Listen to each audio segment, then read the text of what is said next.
Je vous avais dit que je ferais pas mal de montage PC cet été. Aujourd'hui, on va faire un montage PC pour un budget de 1000 €. On a vu récemment 500 €, ensuite 700 €, aujourd'hui 1000 €. En plus de ça, ce qui fait plaisir, c'est qu'on va découvrir des nouveautés de la marque Deepcool. Donc vous allez voir que pour un budget de 1000 €, il y a de quoi se faire un beau petit PC aujourd'hui pour cet été 2023. Salut tout le monde, c'est Flo et j'espère que vous avez la forme. Donc nouveau build de PC comme d'habitude, première étape, je vais vous présenter tous les composants. Au niveau du montage, je ne vais pas faire le tuto, mais on va découvrir un petit peu, je vais assembler au fur et à mesure. Ensuite, on va faire un petit peu de test de performance, mais c'est vrai que 1000 € aujourd'hui, c'est un budget plutôt pour jouer convenablement en 1440p. Donc tous les composants ici en face de nous. Je vais d'ailleurs découvrir en même temps que vous le nouveau boîtier de chez Deepcool, le nouveau Ventirad digital. Donc c'est parti, je me fais de la place, on découvre cette config. Donc pour 1000 €, la base que je trouve super intéressante en ce moment, c'est de prendre toujours ce processeur là de chez AMD. Ça va être le Ryzen 7 5700X. Pour moi, il est vraiment toujours au top en 2023, très polyvalent. Je le rappelle, un processeur 8 coeurs 16 threads, donc il est ici dans la boîte, donc je l'ai toujours pas déballé. Donc 8 coeurs 16 threads. On le retrouve dans les 190 €, de toute façon comme j'ai dit, tous les liens dans la description. Donc 190 €, il est très polyvalent. Le concurrent de chez Intel, c'est le i5 13400F, qui va être un peu plus cher. La carte mère également un tout petit peu plus chère, donc pour moi celui-ci est vraiment pas mal. C'est vraiment un très bon choix, un très bon compromis. C'est un type de processeur qui peut vous durer très longtemps. Pour jouer, c'est bien, je trouve, d'avoir 16 coeurs. C'est d'ailleurs le maximum qu'on conseille aujourd'hui. Au-delà, ce sera plus pour de l'applicatif. Donc ce processeur, c'est vraiment top. C'est vraiment une bonne base pour un PC, on va dire, entre 900 jusqu'à 1200 €. Alors la carte mère que j'ai choisie, d'ailleurs, c'est un boîtier micro ATX. C'est pour ça que j'ai choisi une carte mère, bien sûr, micro ATX. Donc par chance, je l'avais acheté moins de 100 €. Elle tourne en ce moment entre 125 et 130 €. Donc elle est très connue, celle-ci, la MSI B550M Pro VDH avec Wi-Fi, donc ça peut être bien pour certains. Certains n'ont pas le choix que de se connecter à Internet en sans fil. Donc là, c'est une carte mère plutôt milieu de gamme. On va la redécouvrir ensemble. Donc voilà cette petite carte mère PCB noire, très très sobre. De toute façon, le boîtier, vous allez voir qu'il est noir. Il existe également en blanc, mais on va en reparler tout de suite après. Donc moi, j'aime bien 4 slots RAM. Ici, ça va être pour le NVMe, un deuxième supplémentaire pour plus tard. Bien sûr, dans la boîte, pour le Wi-Fi, ça va être les petites antennes ici directement à visser. Donc ça reste une carte mère, on va dire plutôt milieu de gamme. Ça suffit pour un Ryzen 7 5700X. Donc pour moi, c'est vraiment bien équilibré. Si vous avez un tout petit peu moins de budget, prenez un Ryzen 5 5600. En jeu, on va perdre quelques pourcentages, mais vraiment, c'est très très léger. C'est sûr que le Ryzen 7 est plus polyvalent en applicatif. Il y a tout ce qu'il faut, même de l'USB type C ici. Je le rappelle à chaque fois, la carte son, c'est ici en bas à gauche. Donc petite carte mère sympa, ça va matcher super bien dans le boîtier qu'on va découvrir après. Donc je vais directement mettre le processeur en place, vous allez voir, c'est très simple. Voilà la petite goupille, voilà ce petit fameux Ryzen 7 5700X. Donc l'écriture vers l'arrière. On pose, on verrouille. Ensuite au niveau stockage, bien sûr on prend un petit SSD NVMe d'1 Tera. Si vous avez besoin de 2 Tera, c'est à peu près 80 €. Donc ici moi j'ai pris un SSD en génération 4, donc le Crucial P3+. Celui-ci va tourner dans les 50 €, un petit peu moins cher, il y a le Crucial P3 classique, ou ce qui est bien comme SSD, donc il est un petit peu moins en stock on va dire, c'est le Samsung 970 Evo Plus. Donc pareil, il va coûter dans les 45 €. Donc je me suis dit, allez, un petit peu plus de débit, pour 50 €, c'est vraiment pas mal. Donc 1 Tera, c'est vraiment très bien, je le rappelle. 2 Tera, c'est plutôt 80 voire 90 €. Donc pareil, je vais le mettre en place directement ici derrière le dissipateur, donc 2 petites vis. Voilà ce petit SSD vraiment très sobre. Voilà la petite languette ici qu'on décolle. Et on remet nos 2 petites vis, voilà très simple. C'est vraiment la petite étape facile. Alors maintenant au niveau de la RAM, très simple, moi j'ai choisi de mettre directement 32 Go, 32 Go DDR4 3200. Ça va coûter en ce moment dans les 60 €, donc ça fait plaisir. Donc ici un kit de chez Corsair. Donc c'est vrai que 16 Go c'est vraiment bien, mais de plus en plus de jeux sont de plus en plus gourmands en RAM. Ça peut être vraiment très bien, surtout si vous faites un peu plus d'applicatifs, si vous jouez avec des onglets d'internet ouvert, etc. Vous savez très bien que c'est très gourmand.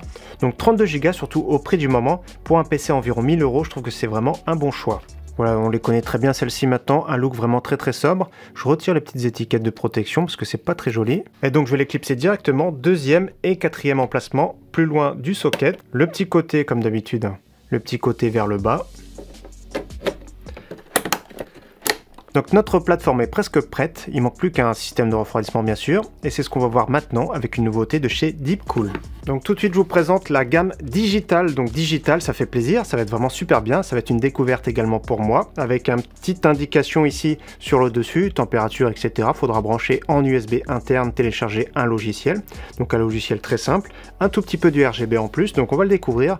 On va parler de cette gamme AK justement qu'on a déjà présenté plusieurs fois sur la chaîne, AK 400 le plus petit, AK 620 le format double tour.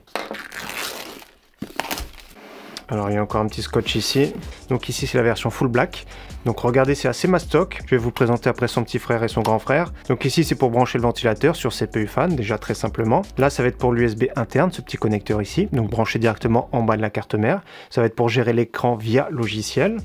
Et ensuite on a du RGB, regardez le petit RGB qui va bien, adressable RGB qui va être sur le côté. Donc ici on avait vu sur la chaîne le AK400, donc regardez il est beaucoup plus petit, regardez la différence, hein.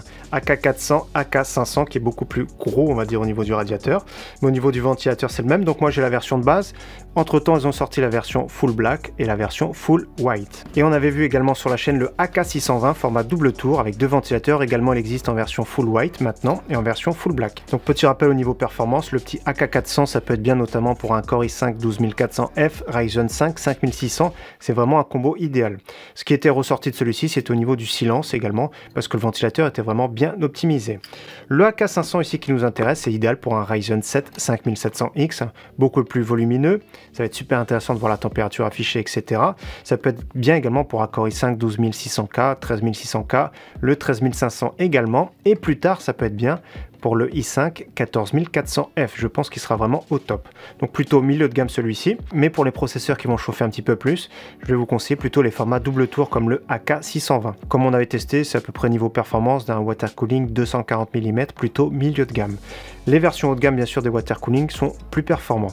Dans tous les cas ça peut être bien pour un combo, notamment ici Ryzen 7 5800X et tous les derniers Ryzen série 7000 en version X. Mais c'est vrai qu'au niveau du look, hein, le AK500 est vraiment bien placé je trouve personnellement, donc ça fera monstrueux. Je vais directement le mettre en place et on va voir ce que ça donne. Alors on va commencer avec ces fixations là, les quatre là, avec le petit noir sur le côté. Donc il y a juste à visser. Donc ça c'est la première étape. Deuxième étape, on va mettre les petits crochets comme ceci, regardez. Donc ça va être comme ça, avec les petites vis par-dessus. Donc regardez, ça ce sera la deuxième étape. Troisième étape, on va mettre bien sûr la pâte thermique. Regardez, en général je fais comme ça pour l'AMD AM4. Ensuite on va visser notre ventirad. Donc on retire la petite languette, tout simplement. Regardez, c'est bien poli. Donc déjà j'aligne tout simplement. On peut commencer à visser à la main, hein. Donc ensuite le cache, regardez, est juste aimanté. On va prendre le petit tournevis fourni. Je vais retirer le ventilateur. Et après on ajuste bien sûr la pression un petit peu à gauche, un petit peu à droite. Ensuite sur la petite plaque du haut, donc la version digitale, il y a deux branchements à faire, un pour l'adressable RGB, un en USB pour gérer le petit écran on va dire. Donc l'USB interne, on va passer par derrière et ce sera à brancher en bas. Comme ceci, mais bien sûr le câble, faut le passer par derrière. Et donc ici pour gérer l'adressable RGB qui est juste ici, ça va être joli, on va le découvrir ensemble. Faut le brancher ici sur J-Rainbow. Regardez où il y a le petit J-Rainbow, de toute façon toutes les carte mères maintenant modernes gèrent l'adressable RGB. Donc notre plateforme est prête, maintenant on va parler de la carte graphique, il manque l'alimentation, il manque le boîtier. Alors pour un budget de 1000 €, qu'est-ce que je vous conseille comme carte graphique? Ce sera celle-ci, la RX 6750 XT, j'ai un modèle de chez XFX qui coûte à peu près 380 €. Regardez, c'est un modèle qui est tout neuf, on l'a vu déjà plusieurs fois sur la chaîne, d'ailleurs j'avais mis celle-ci dans le PC qui était à gagner pour les 200K de la chaîne, donc il y avait deux configurations, dont une Full AMD avec un Ryzen 7 5700X et ce combo là RX 6750 XT. Donc ça reste un beau bébé, ça va être vraiment très bien, ça habille vraiment bien ce boîtier. J'aime beaucoup cette carte graphique, bien sûr si vous êtes streamer c'est plus compliqué de passer par une RX, le mieux actuellement c'est encore de passer par une RTX, donc RTX 3060 Ti, 4060 Ti, voire 4070 si vous avez un tout petit peu plus de budget. Dans tous les cas ici c'est plus un PC gamer pour jouer en 1440p, donc voilà, beau bébé, ça remplit vraiment très bien le boîtier, un très bon système de refroidissement au niveau performance. Pour jouer en 1440p, on fera quelques bench tout à l'heure. On va mettre une alimentation de la marque, donc là je suis sur une alimentation de 750 watts, mais 650 watts ça peut convenir pour cette configuration, donc un peu plus de 70 €. De toute façon sur le site Alternate, souvent la marque Deepcool est un peu moins chère, donc à peu près 70 €. C'est une alimentation milieu de gamme en 80 plus bronze, donc on va la découvrir ensemble également. Donc déjà elle est bien emballée, cordon d'alimentation, les 4 vis classiques pour fixer au châssis. Donc alimentation récente de la marque, avec le petit ventilateur qui va bien, le petit code couleur qu'on connaît bien, vert. Donc alimentation non modulaire, donc tous les câbles sont directement fixés dessus. Elle est relativement compacte, hein, je pense que c'est du 14 cm, vérifie quand même. Oui, c'est du 14 cm, donc très compact, hein, certains boîtiers ont pas beaucoup de place. Au niveau des specs, 750 watts sous le 12 volts. Comme j'ai dit, 650 watts peut suffire, mais tant qu'à faire, prenez 750 watts. Ça laisse un petit peu de marge, donc pour être tranquille pour une future upgrade. Allez, maintenant découvrons ce boîtier, c'est le CH370, boîtier format micro ATX bien sûr de la marque Deepcool. Je le surveillais beaucoup celui-ci, j'attendais sa sortie, donc la version noire, ça va être vraiment top sur cette configuration. Il existe également en version blanche et coûte un tout petit peu plus de 60 €. Donc pareil, hein, vous le trouvez sur le site Alternate et également sur le site Top Achat, donc version blanche, version noire. Donc déjà comme vous voyez, il est vraiment super bien emballé, on va le découvrir.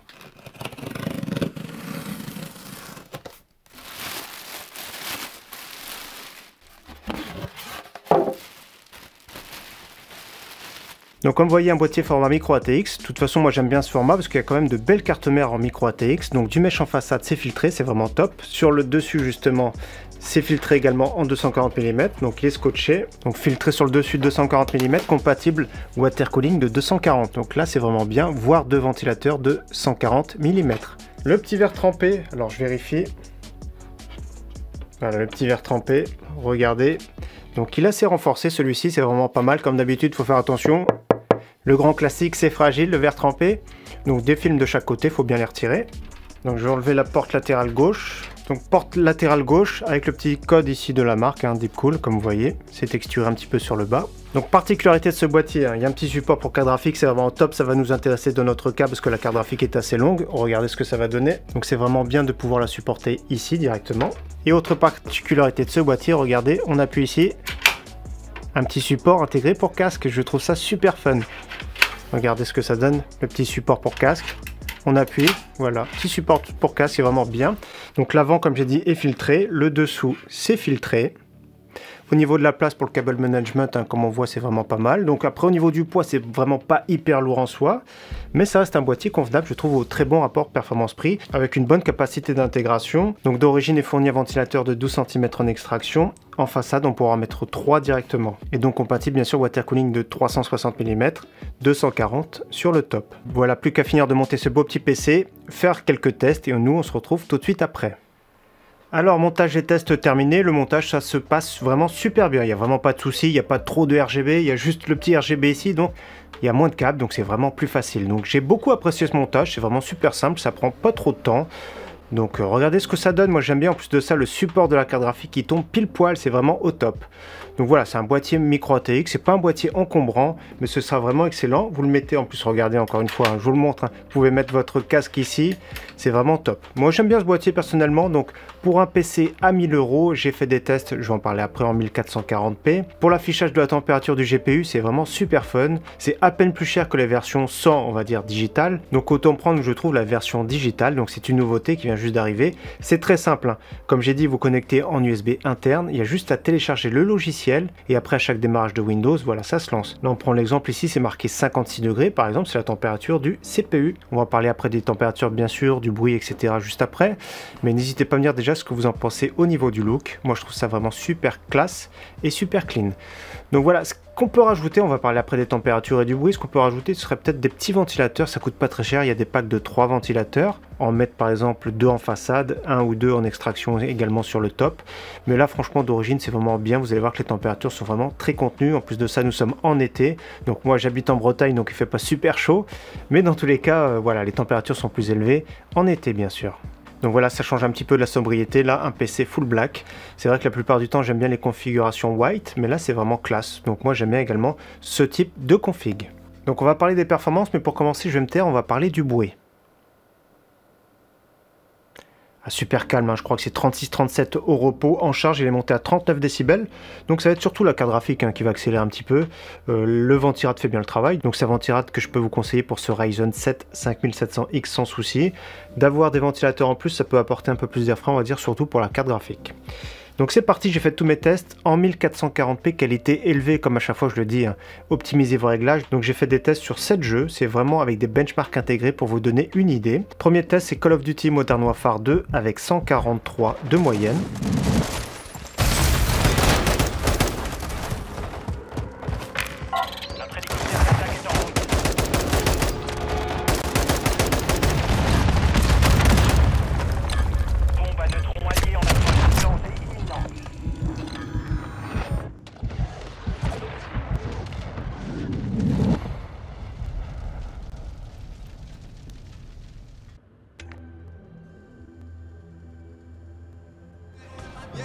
Cyberpunk 2077, 92 de moyenne.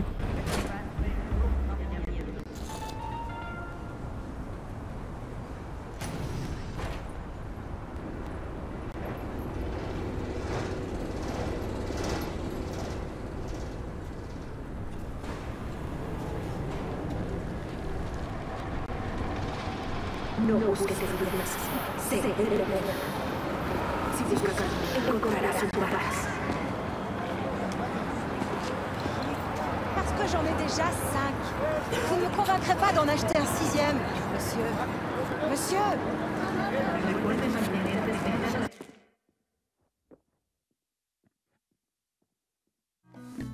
Far Cry 6, 112 de moyenne.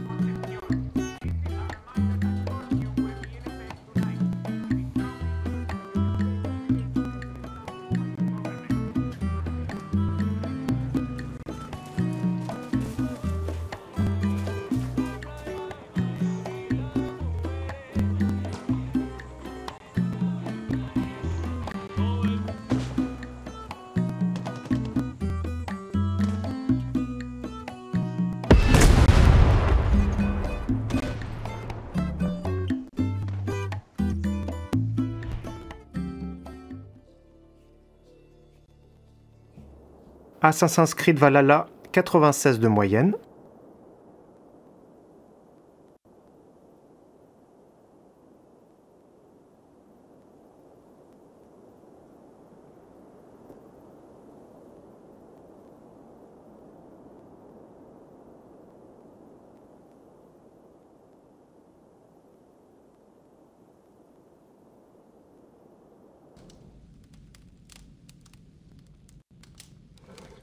Red Dead Redemption 2, 112 de moyenne.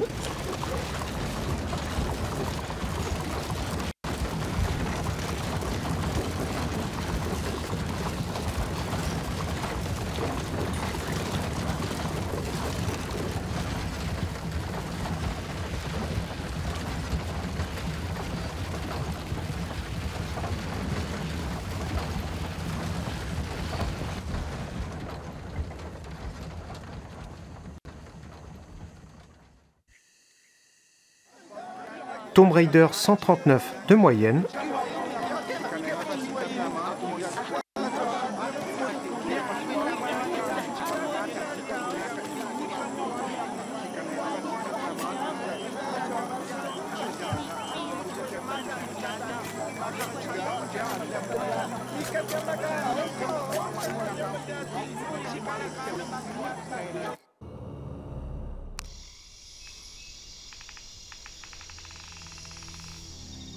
Horizon Zero Dawn, 100 de moyenne.